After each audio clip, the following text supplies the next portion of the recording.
At sea, Great Britain, world's mightiest sea power with its far-flung fleet, aims to keep the sea lanes open for merchantmen and cargo liners, meanwhile striving for a complete blockade against ships bound for enemy harbors.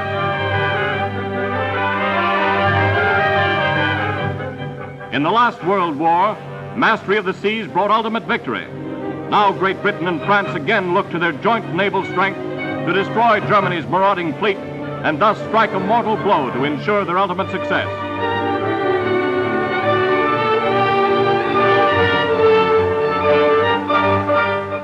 Seldom are convoyed fleets attacked, but lone ships are always in danger and many fall victim to German commands to heave to for search, seizure, and destruction.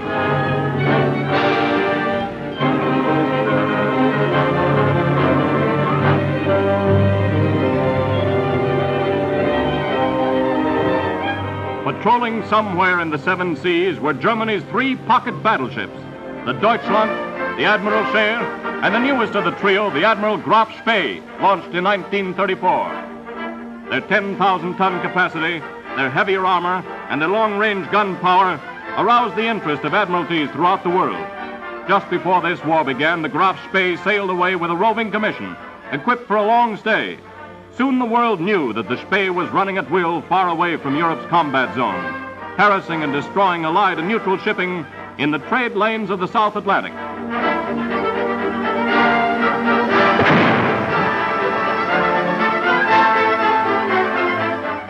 Ten ships, 50,000 tons, were sunk by the guns of this modern sea warrior.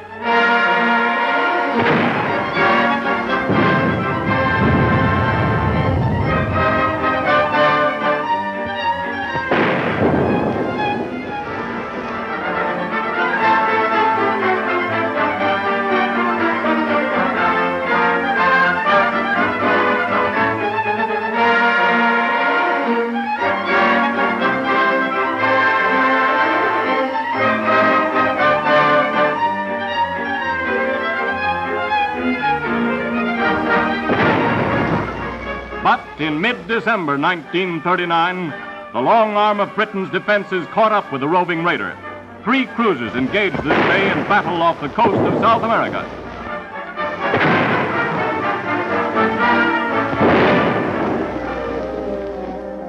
Here it was that the British cruiser Exeter surprised the Spee just as she was about to attack the French liner Formosa.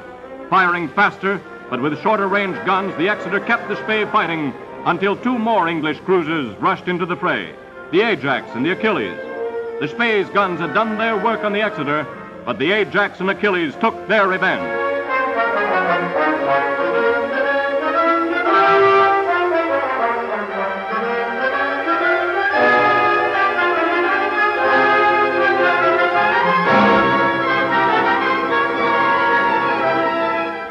A badly wounded Graf Spee steams to sanctuary in Montevideo harbor. A tired, a shell-torn battleship with little likeness to her usual trim smartness. Her sides peppered by British guns.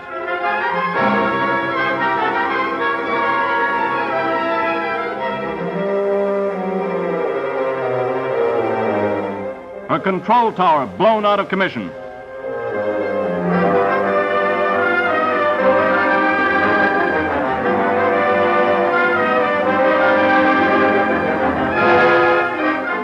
Her catapult planes battered into uselessness.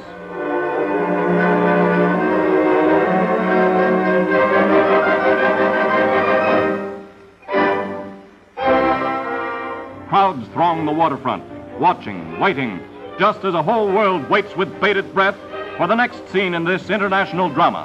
Uruguayan authorities demand that the German officers and crew come ashore for registration and questioning. Those wounded during the battle offshore think only of hospital beds and relief from their pain. Dazed, puzzled, their faces reflecting the ordeal through which they are passing, the crew members begin to realize that the war is over for them. Captain Hans Langsdorr, commander of the Graf Spee, asks, pleads, and demands that authorities allow him more time for needed repairs before forcing the Spee to sea again. Pleads to prevent internment of his men and his ship.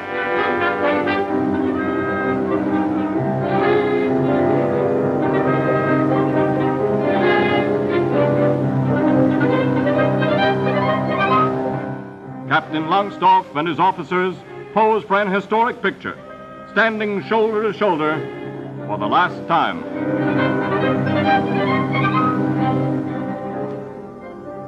Tension mounts among the milling crowds who watch. Millions listening throughout the world catch their breaths as chapter after chapter quickly unfolds in this unprecedented drama of modern naval warfare.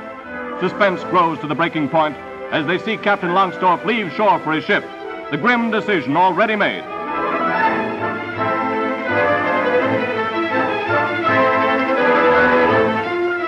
Still another move is being made. Hovering close in the harbor waters is the German tanker Tacoma, laden with oil and stores. Suddenly she enters as an actor in this tragic war epic. From the Graf Spee, men are transferred to her decks, older members of the crew and those who are married, the bulk of the Spee's fighting force.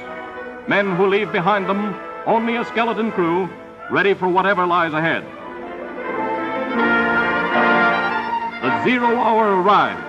The Spee weighs anchor, points her nose into the growing darkness of dusk, heads straight for the open sea.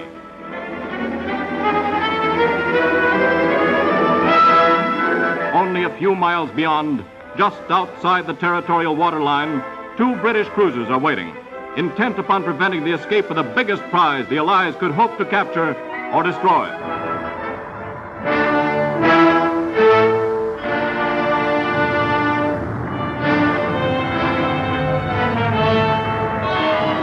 Sunset crosses the River Platte, and the moon rides high. Sheets of flame and the roar of explosions rend the air. The Graf Spee is scuttled by its own captain to cheat waiting Allied men of war of their cornered prize.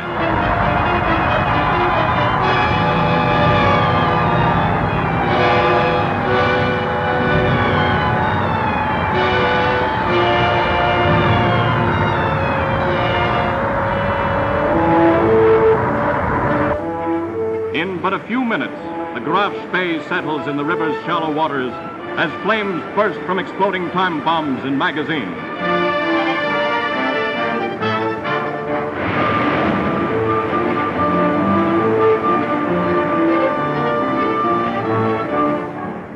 Great clouds of gray smoke are blown toward shore, and as the doomed battleship lifts heavily, its seams are rent asunder.